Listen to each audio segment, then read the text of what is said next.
Bonjour Marie-Laure Salgélic. Bonjour Adrien. Vous êtes professeure des universités, doyenne de l'école du management et de l'innovation de Sciences Po. Aujourd'hui, depuis la loi Pacte, les entreprises se définissent une raison d'être. C'est un débat qui traverse tout le capitalisme, même aux États-Unis.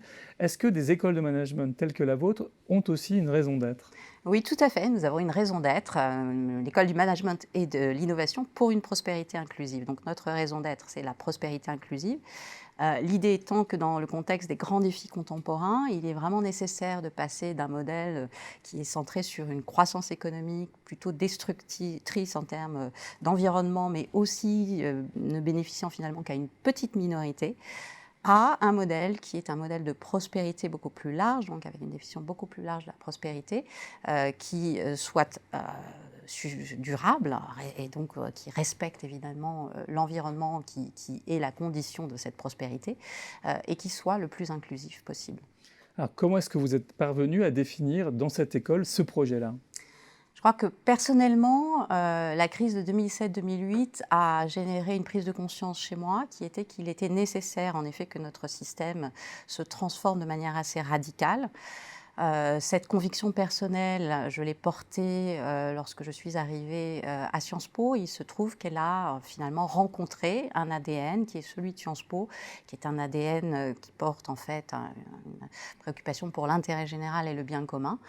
Dans le contexte d'un comité de préfiguration qui nous a permis de lancer l'école du management et de l'innovation, nous avons donc testé ces idées auprès d'un certain nombre de parties prenantes, des représentants d'entreprises, des professeurs bien sûr, des étudiants, et nous avons donc ensemble vraiment construit ce projet d'une école de management et de l'innovation pour une prospérité inclusive.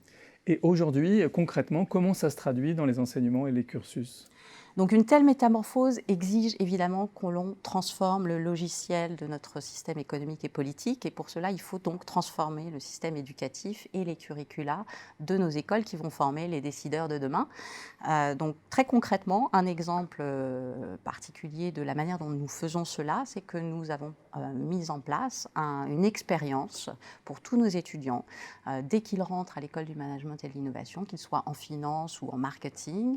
Ils sont inscrits dans cette expérience qui va leur donner les moyens de penser les grands enjeux du monde contemporain, leur interaction et leurs conséquences à travers à la fois des cours par des professeurs qui sont des spécialistes de ces sujets-là, mais aussi par l'intervention de représentants de la vie économique, de la vie politique, de la vie associative qui sont impliqués dans ces sujets-là, mais aussi à travers une implication concrète dans des groupes de projets pour la transformation du monde dans lequel nous sommes. Donc nos étudiants vont devoir devenir des acteurs du changement eux-mêmes en prenant à bras-le-corps ces questions et en essayant d'y trouver des solutions.